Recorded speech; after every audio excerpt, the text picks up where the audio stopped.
Routine से जुड़ा हुआ पार्ट है। पीरियड्स पीरियड्स को जो है वो हम लोग प्रॉब्लम के तौर पे मानते हैं। क्या कहते हैं? Periods problem.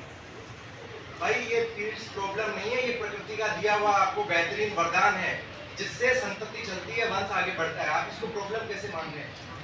आपकी दादी या नानी के टाइम के अंदर किसी को पीरियड्स प्रॉब्लम नहीं हुआ करती थी, लेकिन आज के समय में देखिए डाटा ये कहता है कि 100 में से 95 लोग, 95 बच्चियां या जो महिलाएं हैं उनको पीरियड्स की प्रॉब्लम है। पीरियड्स रेगुलर नहीं है। क्यों नहीं है?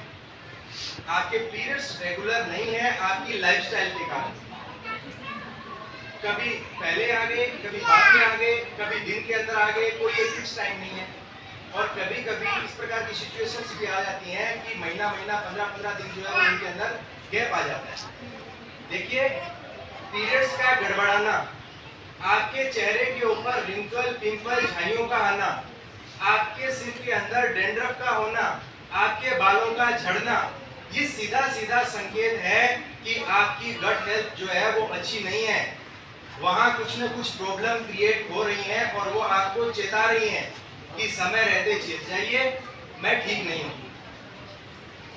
क्या होता है, ये क्यों होता है, मैं थोड़ा सा जो है वो आपको जानकारी देता हूं। दादी या नानी के टाइम के अंदर वो खूब दबा करके मेहनत करती थी, प्रकृति से जो मिल रहा है वो डायरेक्ट इंटेक करती थी। उनकी जो गट हेल्थ है वो बहुत शानदार हुआ करती थी। उनके ये इधर उधर की जो टेंशनें हैं वो नहीं हुआ करती थी।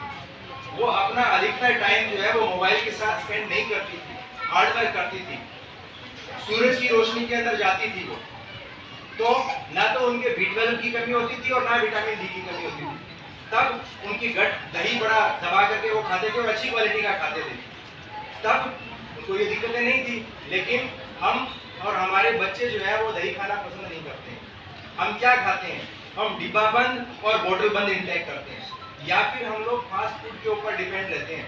घर से खाना खा लिया, फिर भी लारी के ऊपर जाएंगे, गोलगप्पे, पुचके, ये जो अटड़म पटड़म है, ये सारा का सारा जो है वो हमारे को चाहिए ही चाहिए।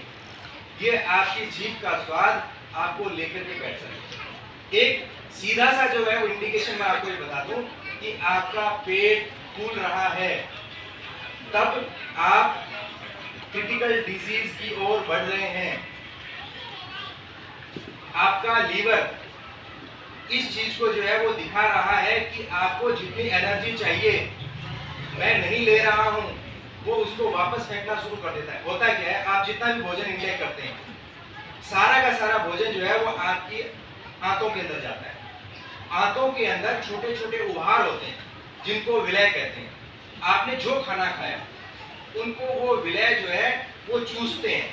अगर आपने वो फास्ट फूड खाया, आपने तला भुना खाया, आपने डिब्बा बंद या बोतल बंद खाया, तो वो उसको ग्रहण करेंगे और उसी से वो रस बनाएंगे और उसी रस से आपका ब्लड बनेगा।